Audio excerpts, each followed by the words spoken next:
tell us just briefly, for people again who don't keep up with this, what the farmers are protesting about.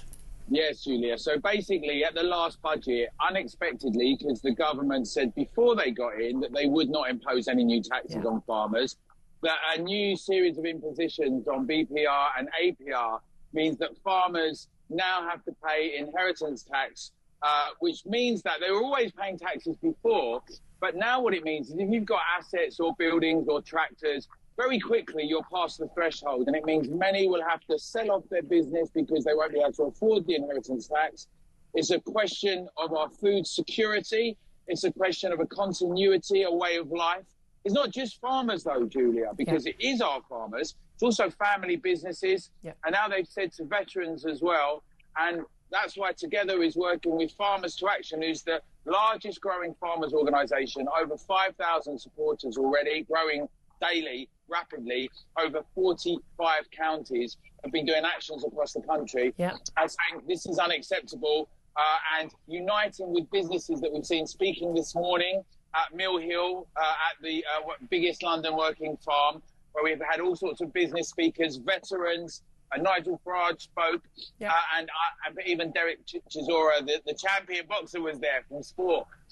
We are now here at Whitehall, and as you say, there's going to be a parliamentary debate about this today. The public, we know, support the end of this. They're overwhelmingly against it. And we're saying now, make sure you tell your MP and your councillors, because it's May elections coming up. And that's the key thing, isn't it? And the thing about the Together Declaration, you've taken up many causes over the last few years. So it's sort of lockdown, vaccine mandates and freedom of speech and women's rights and safety. It's all, there's a running theme through it, and that's about listen to the people. If we stand together, instead of little individual groups trying to sort of have their say, people stand together and say, no, you have to listen to us. We're the people. We know what we're talking about.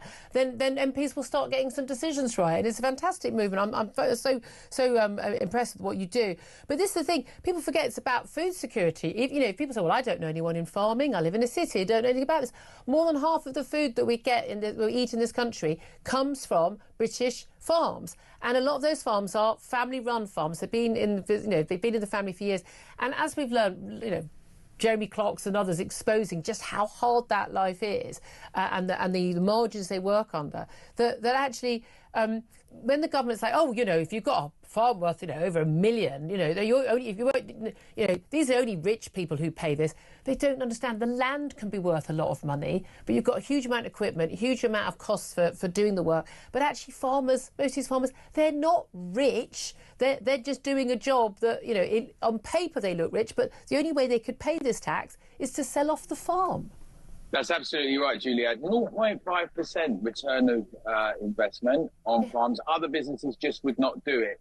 They do it because there's a sense of duty, responsibility. They love it. If you speak to farmers, they'll tell you, we love doing it. It's in the blood, It's in the blood, it's heritage, it's our way of life, it's our culture. And the British public love that about farmers. And even as, I'm a city dweller, and often people think, well, does it just come off the shelves? We don't know how it gets there.